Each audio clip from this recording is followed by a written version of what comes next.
Hello, once again, how are you today? Welcome to our second lesson. And today we shall be talking about interpersonal communication, still under employability skills. Under employability skills. Employability skills are skills that make you effective, that make you grow in your career, that make you advance in your career, that make you improve as a person as you do the job, as you move up the levels towards management, possibly. So employability skills are very important in the advancement of your career. And today we shall be talking about interpersonal communication. Interpersonal communication. Just a reminder, employability skills. Under employability skills, we have conduct self-management, demonstrate interpersonal communication, demonstrate critical safe work habits, lead a workplace team, lead, plan and organize work, maintain growth and development, demonstrate workplace learning, demonstrate problem-solving skills, and then manage workplace ethics. These are some of the topics under employability skills as guided by the curriculum developers. Now, definition of key terms. Audience needs. This refers to the needs, wants, conditions, or gaps in knowledge and skills the audience have and those that they may require. Communication network. These are the channels or patterns in an organization through which communication flows, and they can be informal or formal. And then communication structure refers to the pattern in an organization through which transactions exist. In organizations, communication structure is important in management functions. Remember, communication is the transfer of information, of messages or ideas from one person to another. And when we talk about communication, we must also talk about feedback. That when you pass communication from one person to another, or when you pass information or messages or data or ideas from one person to another, then feedback is expected. So communication, in short, is the transfer of information, ideas, data, or any other communication that you may need to pass from one person to the other. That is a simple definition of communication. Passing information from one person to the other, where feedback is also expected. Now, let's see internal customers. Who are internal customers? We have internal customers and we have external customers. Internal customers are a customer directly connected to an organization and involves stakeholders, employees, and even shareholders. They may also include creditors and external regulators. These are what we call internal customers.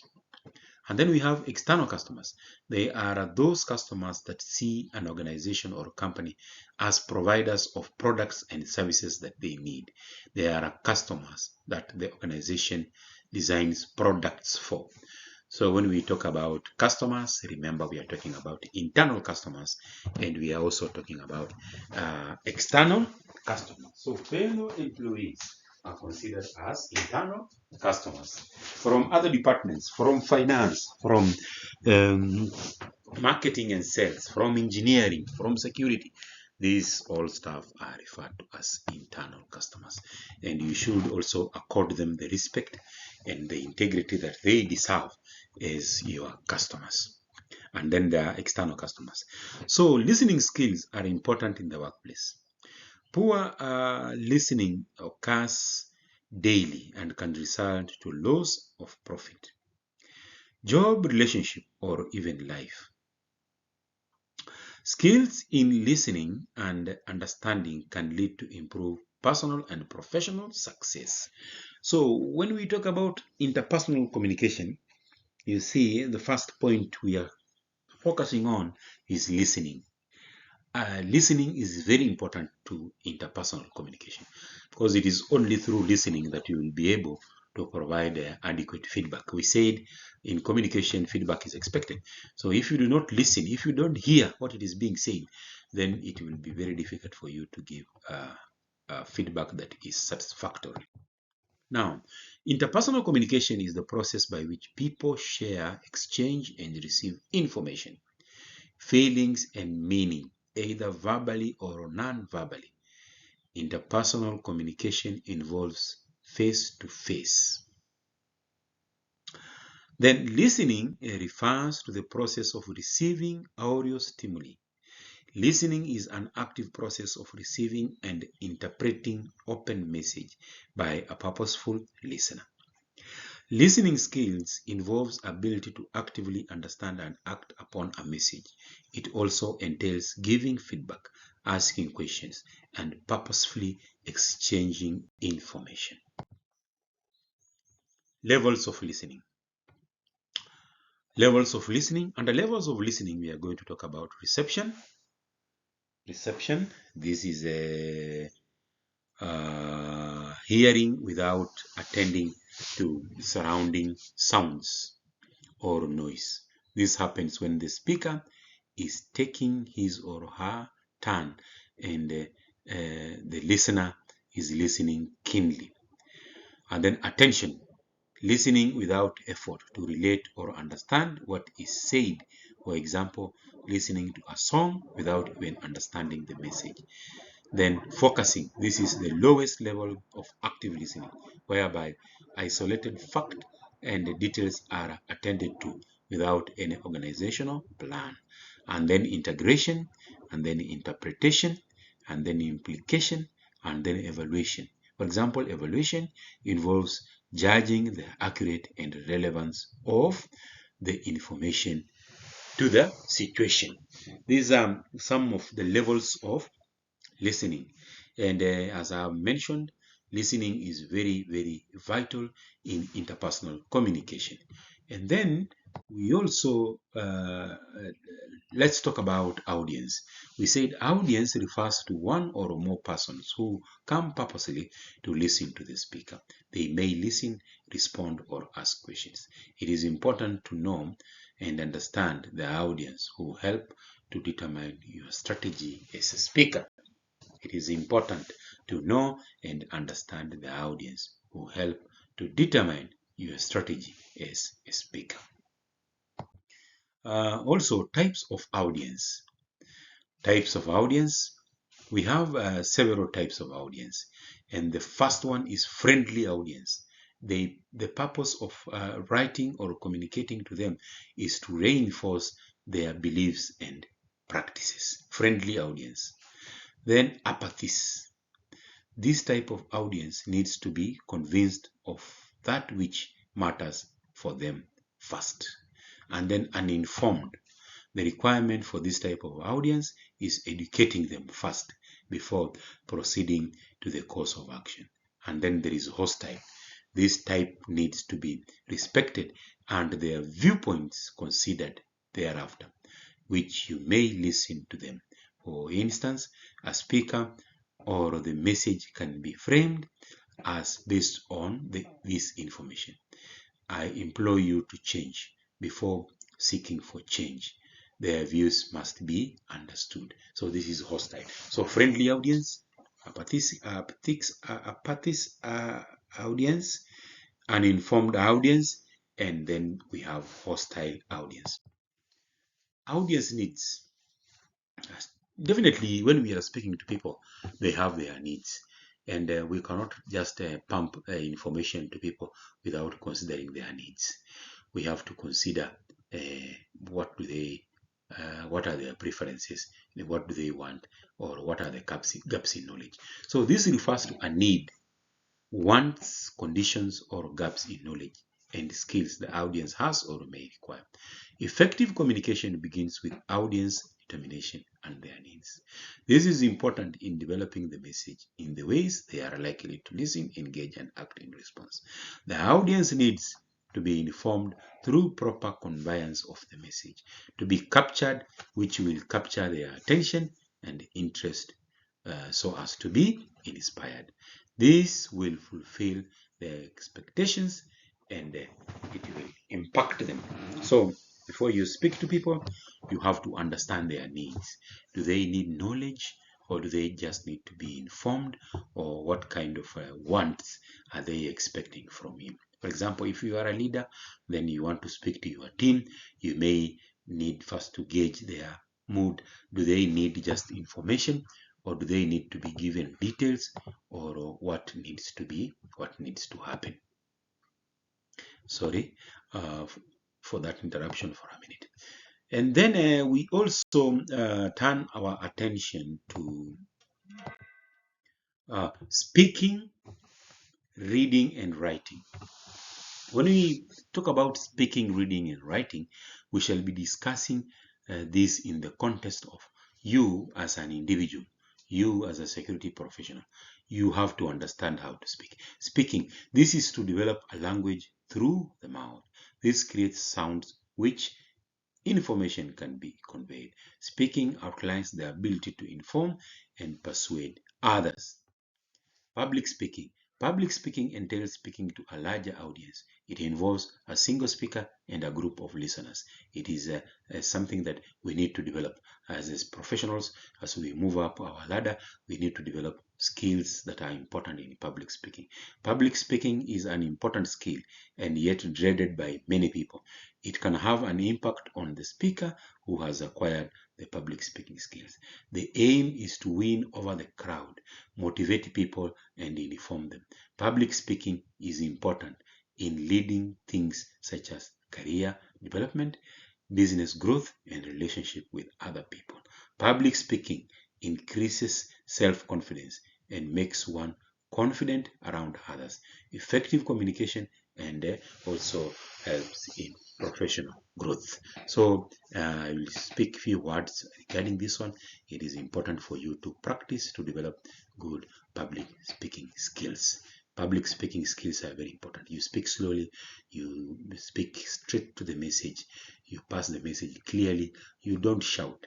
And even when challenged, when asked questions, you respond in a very humble manner. You do not respond with anger or aggression. Then reading. According to Smith 2004, reading is an interaction between the reader and the author. Readers read to get information and hence should be able to understand the printed or written words, signs, and letters, then attach meaning to them.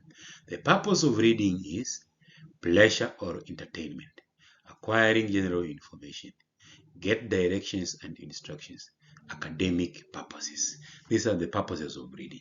Pleasure or entertainment, when you read magazine, manuals, or whatever, or storybooks, pleasure or entertainment. Acquiring general information, then get directions and instructions. For example, when you read maps or directional books, and then academic purposes, when you read to advance your career in terms of academic. These things are self-explanatory, and I think the explanation is adequate. And then reading effectively entails strategies that will save time, acquire and retain more information. Such includes preview text to get an overview. This is about getting an idea of what the text is all about without actually reading the main text body. Previewing is done by reading title and other details. Abstract. This is preview reading. Abstract. Main heading and subheading. Illustration, graphs, tables. First sentence of each paragraph. So previewing is done by just reading the title of our other book, abstract. The main heading is, you don't go into the details. You just read the main points. And then like a newspaper, you read the high headline. Kenya at a difficult economical crossroad, or Kenya facing huge taxes due to the forthcoming finance bill. So those are, you just read the headline. Then you do not go into the details. That is what we call previewing. And then skimming involves running your eyes quickly over text to pick the main ideas and without paying attention to details. Skimming is done through noting any bold print, reading quickly over text, reading just few words, familiarizing with reading material. Scanning is another way of reading. This is sweeping eye over text to find specific information. Aim is to quickly locate specific information. Scanning is done through identifying text that need to be read, moving quickly over a page, and then slowing to read relevant information. Intense reading. Intense reading is the detailed and profound study of the important chapter, done through staring at the beginning, highlighting and making brief point, maintaining main ideas, and noting bibliographic information. So intense reading mostly is for academic purposes. When you want to read and keep the information in mind and remember facts and remember things, then you need to go into intense reading. We also have writing. Some people also have very poor writing skills. And as a professional, you should develop your writing skills because you need to write reports, you need to book issues in currency books, you need to make other written documentations, you need to fill documents, fuel delivery documents, supply delivery documents. And if you do not know how to write, then it definitely becomes a problem. Writing involves language, symbols, and graphics to represent information. The thoughts, ideas, and information to be related are put into a readable form. Writing skills involve the ability to convert through ideas and information into a readable form. Writing skills involve the ability to convert through ideas and information into a readable form. Writing skills form an important part of communication and enable one to reach large audience than in a one-to-one communication. The better the writing skills, the better impression in the message. When in the part of listener, writing will enable you remember the important points. Writing can involve taking notes or preparing a speech to deliver. In attaining writing skills, one is able to explain ideas for others and present them clearly. Negotiation skills. Negotiation is also very important. The ability to influence and persuade others is the core of successful business. This depends on the ability to communicate effectively and build relationships for business growth and organization improvement. Negotiation skills are useful in satisfying interest and getting what is needed. They form persuasive communication and help in getting others to what we want them to do. They also offer an opportunity to solve problems or collaborate with the portion. A good negotiation can leave both parties fulfilled. So we should also be good negotiators. When you want something, don't force your way. Don't force your communication. Don't demand. Approach it in a way that you can negotiate. Even if you want salary increase from your boss, don't go demanding, I want salary increase. You have to find a way that you can negotiate. Present your case in a way that you are negotiating. Tell your boss, look, boss, I'm very happy that you have given me a job here, and I'm very happy working under your leadership. But I would like us to discuss something, talk about it, and come to an agreement. So you see, you are going into negotiation. Boss, my job is very critical. My job is very demanding. I have to work 12 hours. I have to work 16 hours. And honestly, boss, if you look at the salary package, it is not enough for whatever job I do. So I ask you to consider this one. You see, then the boss will tell you, but look, the company is undergoing through a difficult financial situation. And then recently we also increased your allowances. Recently we gave you a bonus. Now you start to negotiate, you start to negotiate, you start to negotiate. So negotiation skills are very, very important to businesses and even to us as individuals. And then stages in negotiation. I will just read a few the headlines. Preparation, then bargaining, then timing issue, then venue and setting, then setting, then netting on agenda. This should be set before engaging to other party. This creates control over the situation. So those are some of the stages in negotiations, which is a preparation, bargaining, timing issue. Time should be considered for effective negotiation. Deadline should be set and agreed upon.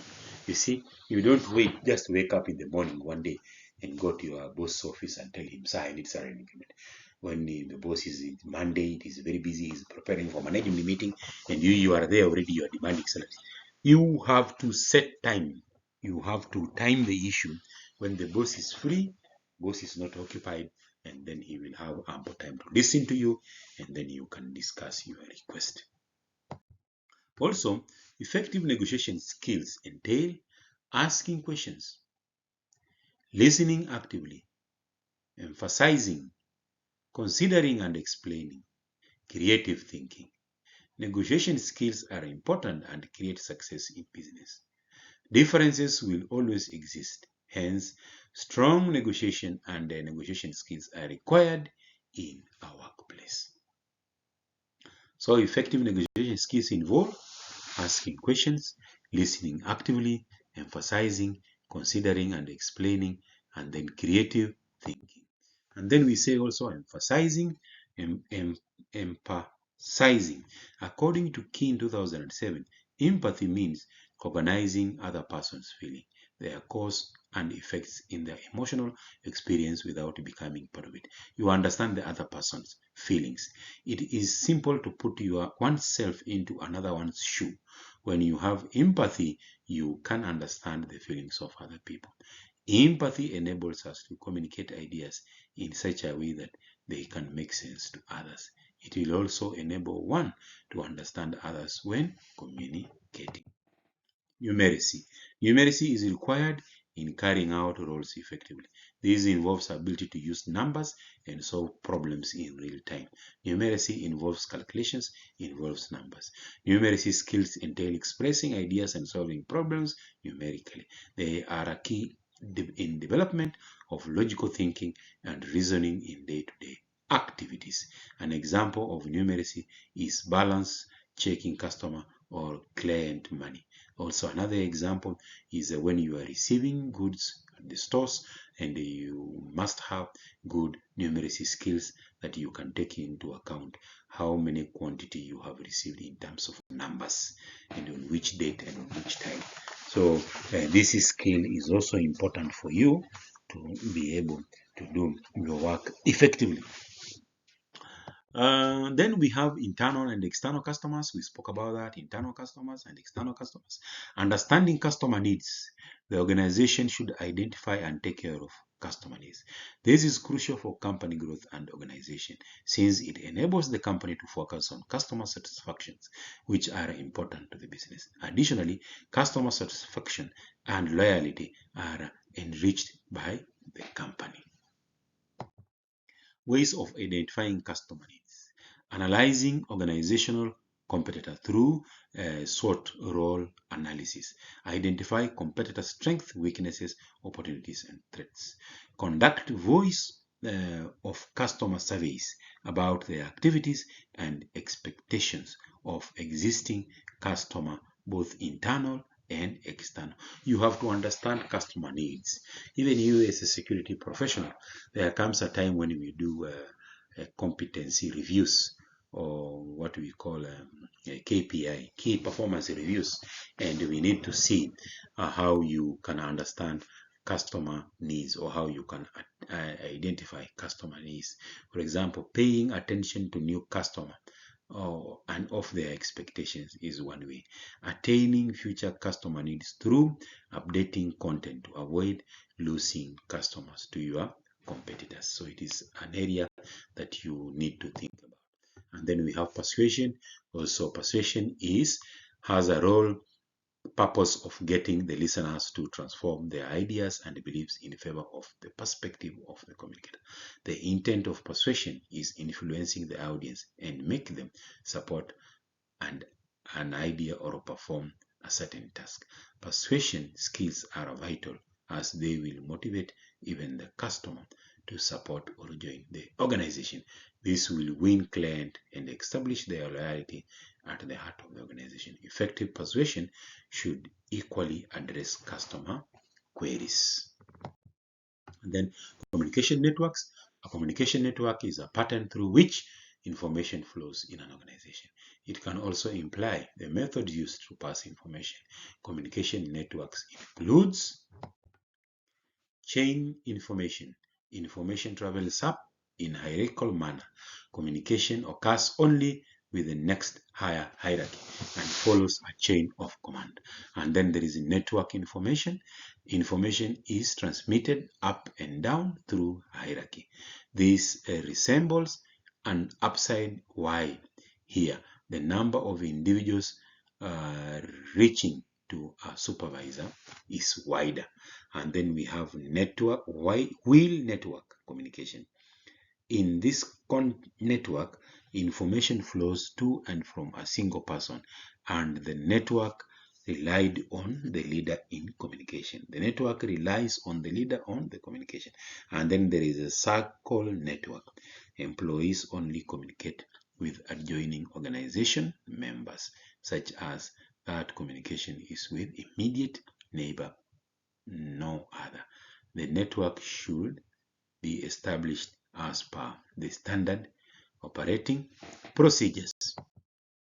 Then we talk about assertiveness. This is a core communication skill which can define and standing up for your views through and believe, while also respecting rights and beliefs of others. Assertiveness is actually being able to stand with your information, being able to communicate that which is in your mind. This can enable one boost his or her self-esteem and earn respect. In communication, being assertive will enable an individual to pass information easily without upsetting others or being upset. Assertiveness enables individuals to thrive in the workplace. Assertiveness, that you are free to pass your ideas. You are free to talk about what you know. You don't shy from passing this information. Assertiveness is the ability to talk. Some employees don't talk. Even when we have meetings, they have concerns, but they don't talk. But this kind of people are the people who, at the end of the day, they spread so many rumors because they are unable to talk. So they talk behind the scenes. But when we have a meeting, when we have a forum, you ask anybody with a question, nobody is talking. Anybody with a concern, nobody is talking. But immediately the meeting ends. When they step outside the door, then they start to talk now. So this one we should avoid it. We should be assertive. Let us be assertive. Let us have confidence to talk and to say what we feel and how we think. And then we say sharing information. Information in an organization should be shared among different structural levels. This increases efficiency of communication. The ability to share information also impacts organizational productivity. When this is the case, instructions and clarifications are well received. Hence, all members are aware of the expectations. The result will be stronger relationship, sharing of ideas, knowledge to improve performance. Sharing information will equally make work environment comfortable. Don't stay with the information. If you are a supervisor, share information with the rest of your team. If you are a manager, share information with the rest of the team. Don't be the person with the habit that you stay with information that is important you don't want to share. And then we also conclude this presentation, which was a short one, by saying that all employees should strive to improve interpersonal communication. And I will say one thing that you need really to work on is to avoid taking things personal. Sometimes in messages, information is passed to you in good faith, but you take it personal. So even before you understand the message, you have already taken it personal, and then it affects the flow of information. And then also another thing that I would also say is that we should strive to be good listeners. Strive to listen. Most cases we don't listen. Even in our relationships, even in our homes, before even your wife starts to speak, you are already challenging it. Before even the husband starts to speak, the wife is already challenging it. It happens even at work. Before even your boss starts to speak, you are already challenging him. Before your supervisor starts to say something, you are already challenging him. Before the junior staff starts even to pass the information, you are already challenging him. We should be good listeners. We should be good listeners to be able to take in the information that is being shared, and then we can also give feedback. So interpersonal communication involves also being good listeners. We shall meet again for the next lesson. Thank you very much. Bye bye.